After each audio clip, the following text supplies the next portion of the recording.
பாத்தியா பாண்டி, இவனை எங்கெல்லாம் தேடி தெரிஞ்சுட்டு இருக்கோம். இங்கே வந்து உட்காந்துருக்கான் பாரு. என்ன மாப்பிள்ள இங்கே வந்து உட்காந்துட்டு ரொம்ப யோசனையில் இருக்கேன். அண்ணன் ப்ரொஃபஸர்றான், அதான்டா யோசனையெல்லாம் பயங்கரமாக இருக்கு. சும்மாறா நீ வேற. என்ன மாப்பிள்ள என்னாச்சு, ரொம்ப யோசனையில் இருக்க? நம்ம நாடு எங்கடா மாப்பிள்ள போய்கிட்டு இருக்கு? நம்ம நாடு மேட்டுப்பட்டியை நோக்கி போகுதுண்ணா. டேய் தம்பி, நம்ம நாடு அழிவிப்பதை நோக்கி போய்கிட்டு இருக்கு. என்னண்ணே சொல்கிறீங்க?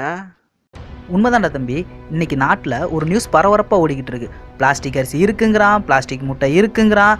அதை கண்டுபிடிக்கிறதுக்கு ஒரு வழி இருக்குன்னு சொல்லி அதையும் வீடியோ எடுத்து போட்டுக்கிட்டு இருக்கான். நேற்று நியூஸில் ஒரு தேட்டரில் பிளாஸ்டிக் முட்டையில் செஞ்ச பப்ஸை சாப்பிட்டு 2 பேர் வாந்தி மயக்கன்னு வேற போட்டுக்கிட்டு இருக்கான். ஆமாம் மாப்பிள்ள, இதுக்கெல்லாம் சைனாக்காரன் தானே காரணம்? இல்லை மாப்பிள்ள, இது உண்மை இல்லை. ஓ, அப்போ வேற என்ன மாப்பிள்ள உண்மை? சொல்கிறேன். நான் தெரிஞ்சுக்கிட்ட விஷயம் என்னன்னா, இதுக்கு பின்னால் வேற ஒரு நாடு இருக்குது. அதுக்காக நம்ம நாட்டில் ஒரு கும்பல் இயங்கிக்கிட்டு இருக்கு. என்னண்ணே, இங்கே விற்கிற பிளாஸ்டிக் அரிசிக்கும் பிளாஸ்டிக் முட்டைக்கும் நீங்கள் சொல்கிற நாட்டுக்கு என்னென்ன சம்மந்தம் இருக்கு? என்ன சம்மந்தம் இருக்கா? இதுக்கெல்லாம் உதவி செய்கிறதே அந்த கும்பல் தான். அவங்க நம்ம நாட்டுக்குள்ளே நம்மள ஒரு தடவை இருந்துக்கிட்டு இதெல்லாம் செய்கிறாங்க தெரியுமா? என்னடா மாப்பிள்ள சொல்கிற? மாப்பிள்ள, நம்ம நாட்டில் காவிரி படுகை, கோதாவரி படுகைன்னு 2 நீர்ப்படுகை இருக்குது. இதுதான் நம்ம நாட்டோட அரிசி உற்பத்திக்கு மூலதனமே. இப்போ என்னன்னா, எதையோ விற்ற காலம் போய் இப்போ பூமிக்கு அடியில் இருக்கிறதையும் விற்க ஆரம்பிச்சிட்டோம். இதுக்கு அவங்க வச்ச குறி தான் தஞ்சாவூர். ஏன்னா தஞ்சாவூரில் தான் மீத்தேன், ஈத்தேன், பீத்தேன்னு பல தேன் வகைகள் இருக்குது. சரி, இப்போ உங்ககிட்ட ஒன்று கேட்குறேன். மரத்துலேருந்து தேன் எடுக்கணும்னா நீ என்ன செய்வ? என்ன செய்வோம்? தேன் கூட கலைப்போம், தேனீகளை வரட்டுவோம்.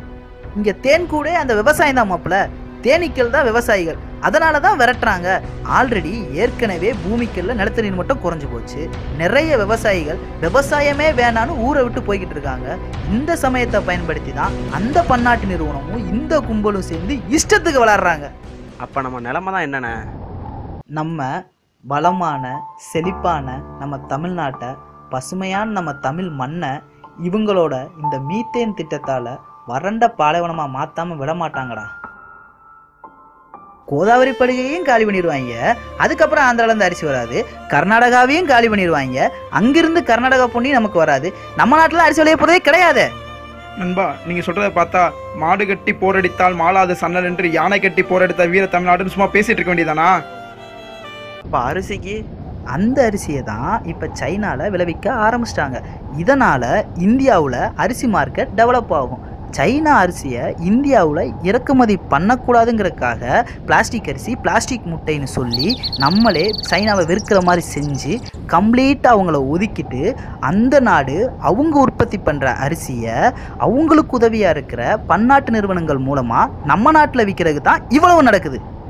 அரிசியை விற்பான், மீத்தேன் எடுப்பான், வளமான செழிப்பான நம்ம நாட்டை பாலைவனமாக மாற்றுவான். கடைசியில் சோத்துக்கே கஷ்டப்பட்டு பிச்சை எடுக்கிற நிலைமை வரும்போது அதில் அவனே வந்து பிச்சையும் போடுவான். விற்கிற விலைவாசிக்கு வாங்கினா வாங்கி, இல்லைனா போய் சாகுன்னு சொல்லுவான்.